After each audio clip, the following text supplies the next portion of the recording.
Banks spent decades trapping black families in a cycle of debt.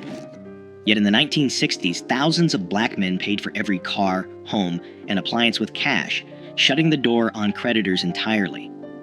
Their secret was a code passed down through generations, forged in the shadow of sharecropping and redlining. Why did this proud discipline flourish precisely where American banking wanted it gone, and what did it cost to keep? The roots of resistance run deeper than you think. Sharecropping defined the economic reality for countless black families after the Civil War. On paper, it offered a chance at independence, but in practice, it chained generations to land they could never own. Landowners set prices for seed and tools, kept the only ledgers, and charged interest so steep that a good harvest meant little. At the end of each season, families learned they owed more than they had earned. Debts piled up year after year with no escape. The law backed the landlords, and violence enforced the rules. For many, freedom meant trading one master for another. This time, the master was debt. Decades later, federal policy drew new boundaries. In the 1930s, the Home Owners Loan Corporation created maps that colored black neighborhoods in red, labeling them too risky for investment. Banks followed the lines. Mortgages, business loans, and even basic checking accounts were denied to anyone living inside the red zones. The GI Bill, celebrated for building the white middle class, offered little to black veterans. Only 2 out of more than 3,000 VA-backed home loans in Mississippi in 1947 went to black applicants. In cities across America, home ownership became a distant dream.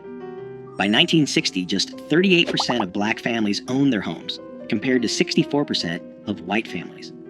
The price of a loan, if one could be found, often came with higher rates, more fees, and the constant threat of repossession. These policies did more than block access to credit. They taught that borrowing from banks could mean losing everything. Wages could be garnished for a missed payment. A single late bill could bring public shame or eviction. Families learned to distrust official promises and to see debt as a danger, not a tool. The lesson passed from parent to child. When you owe, you are not free. Cash became the shield. Every dollar seed was a step away from the trap. In the shadow of these systems, a code of self-reliance grew, not out of myth, but out of necessity. The discipline to avoid debt was not just pride, it was protection against a world built to profit from black hardship. A father stands at the counter, bills stacked in his hand, eyes steady as the salesman counts every dollar.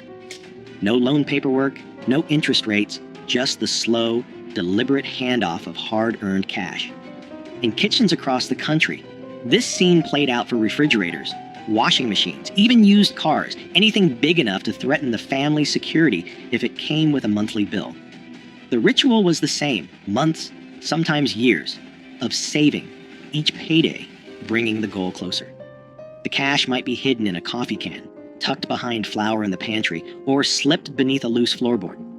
On the day of the purchase, children watched as fathers smoothed out creased bills that had passed through too many hands to count. Each dollar carried the weight of sacrifice, a skipped treat, an extra shift, a winter coat handed down one more season. Ownership meant more than pride. It meant safety. A car paid in full could not be repossessed after a missed payment. A refrigerator bought outright kept food cold, no matter what happened at work. The family's roof stayed over their heads because there was no mortgage for a bank to call in. The lesson was clear. If you could not pay cash, you waited. Debt was not just a number. It was a risk, a lever someone else could pull to take away what you had built.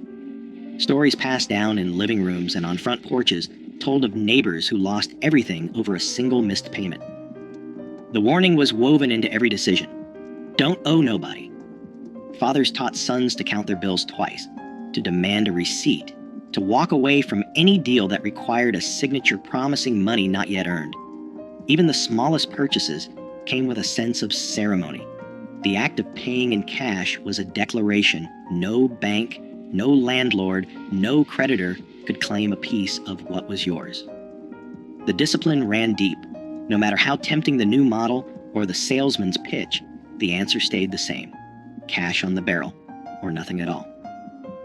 This was not stubbornness for its own sake. It was protection, passed down from men who had seen what happened when debt crept in. The pride in ownership was quiet, but fierce. Each paid-off possession was proof that freedom could be claimed, $1 at a time. Every household had its own system, but the kitchen drawer was sacred. Inside, envelopes lined up like soldiers, each one marked in careful handwriting: rent, groceries, light bill, church, a little for savings.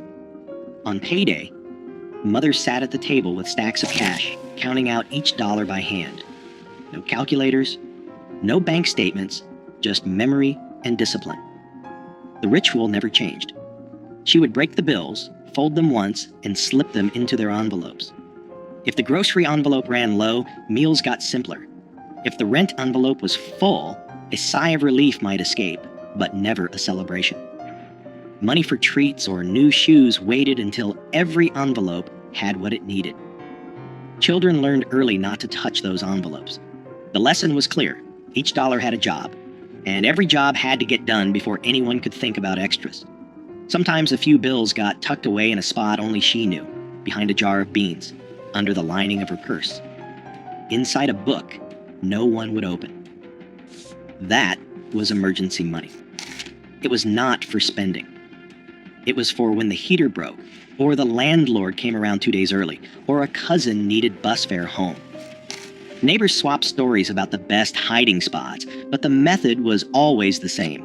Never let money slip through your fingers. Never let a bill go unpaid.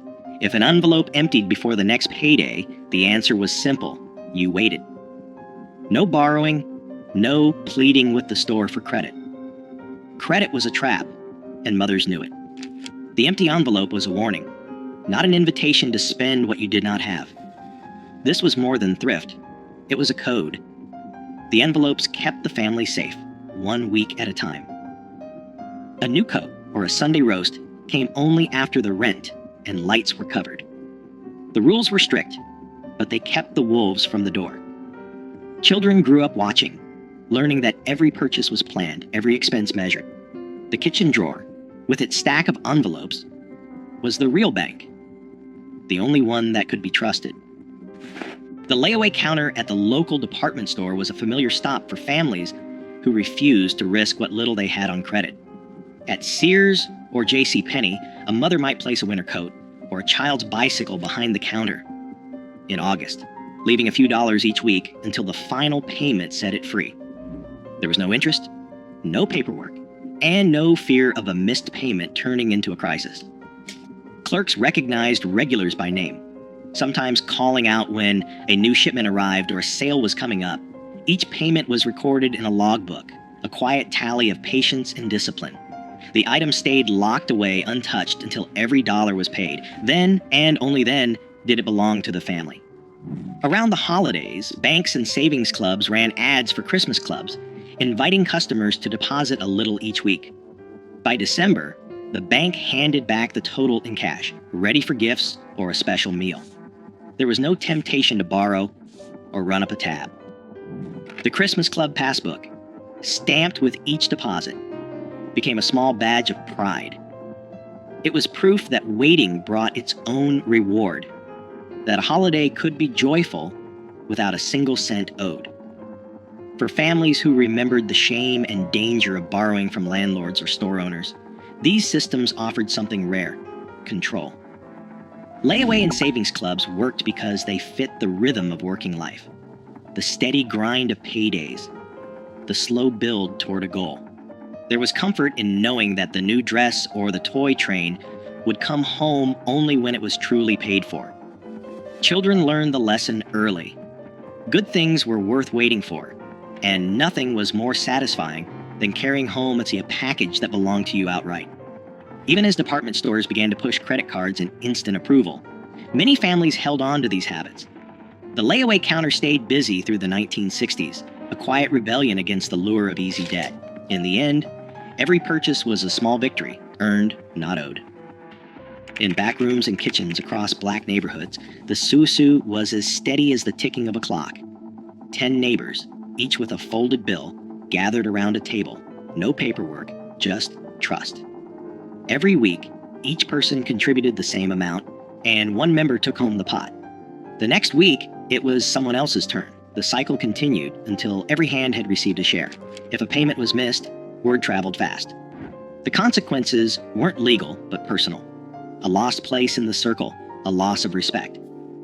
In cities like Detroit and New York, these rotating savings clubs, rooted in West African tradition, helped families buy appliances, cover hospital bills, or send a child to college, all without a bank's permission.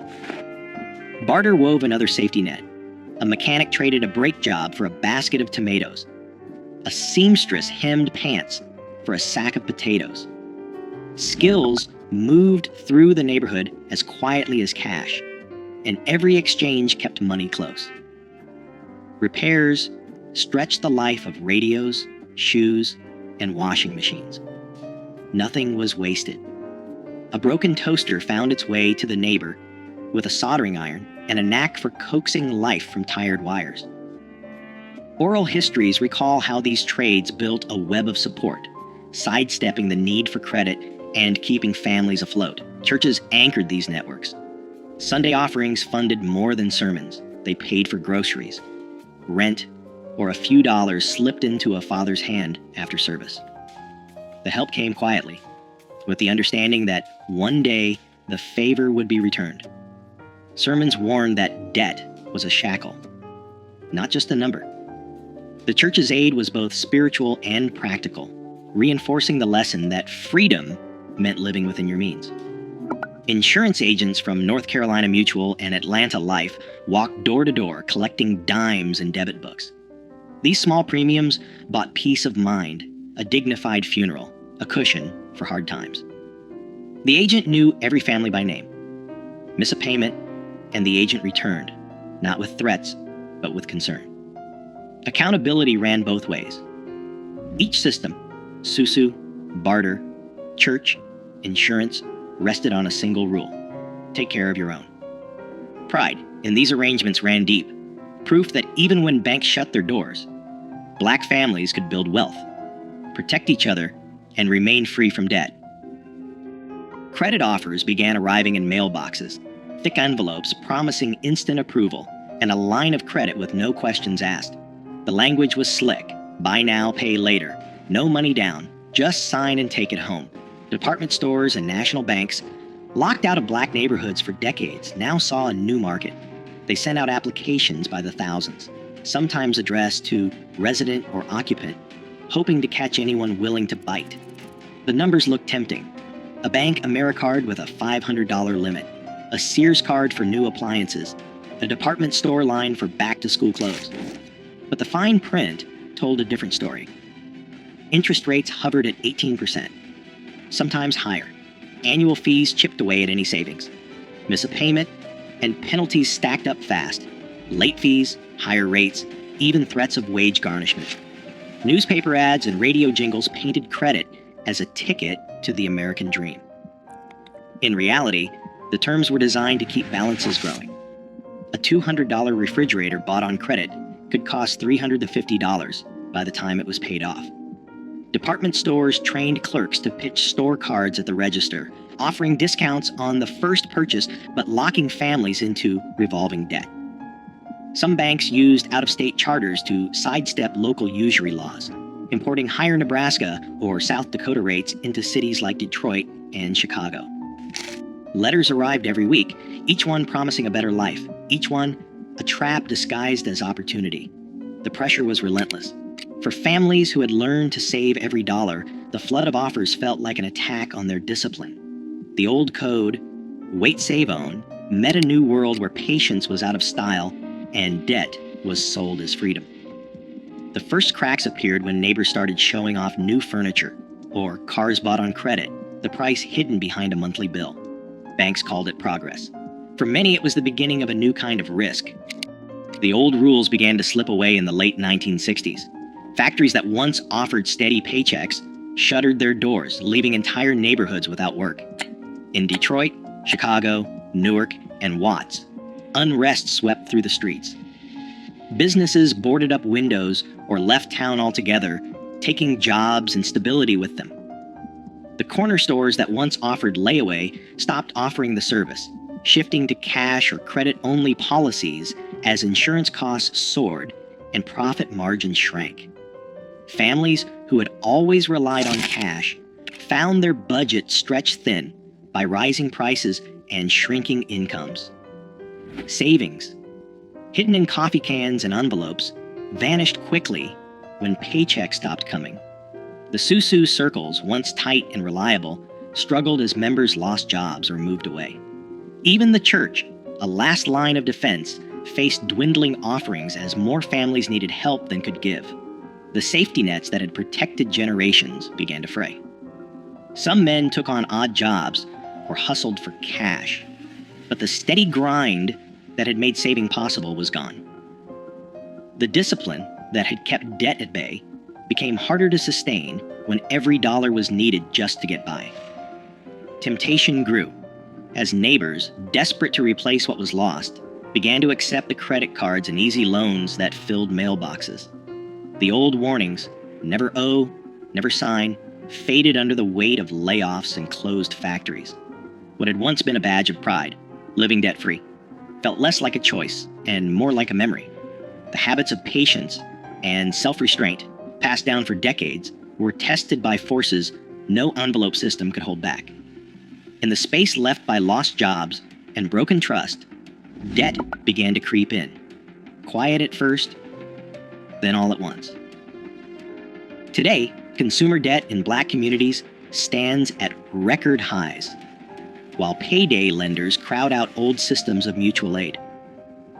The strategies once born of necessity now hold a blueprint for financial resilience, especially as predatory credit adapts with every decade. The question isn't whether those cash-based codes still matter.